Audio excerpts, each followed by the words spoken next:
Hello guys, so இன்றைக்கி நம்ம ஒரு புது வீடியோ பார்க்க போகிறோம். ஸோ இன்றைக்கி நம்ம என்ன வீடியோ பார்க்க போகிறோன்னா, மிக்கேல் தாலோட ஷார்ட்டஸ்டான கேம். ஸோ அவ்வளோ பேருக்கு தெரியாது அவரோட ஷார்ட்டஸ்டான கேம். ஸோ இப்போ நம்ம பார்க்க போகிறோம். ஸோ இது எண்டட் இன் ஒன்லி 5 மூவ்ஸ் கிட்ட தான் ஆனிச்சு.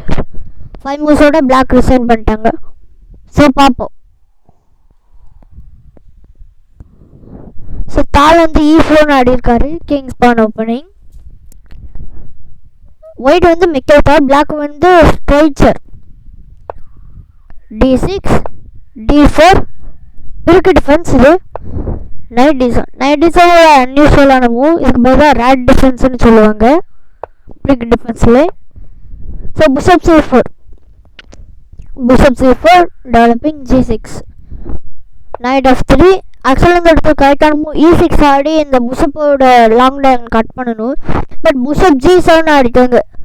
ஆக்சுவலாக இது தப்பாயிட்டு, ஏன்னா புஷப்புண்ட ஆப்ஷன் செக்கோட பிளாக் ரிசைன் பண்ணிட்டாங்க.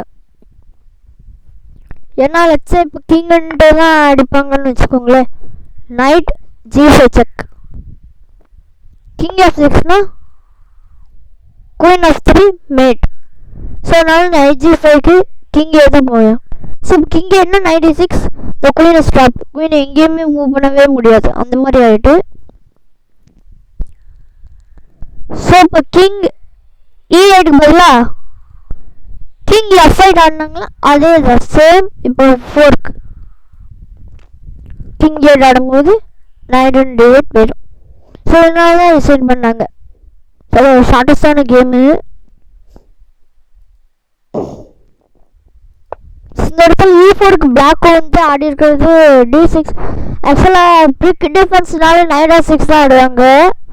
பட் பிளாக்கை வந்து ஒரு அன்யூஸ்வலான செட்டப் இருக்காங்க நைட் D7ன்னு சொல்லி. ஸோ தால் நார்மலாக டெவலப் பண்ணாரு. பிஷப் C4 G6 ஒரு அன்யூஸ்வல் மூவ் தான். VG7 போட்டு லாங்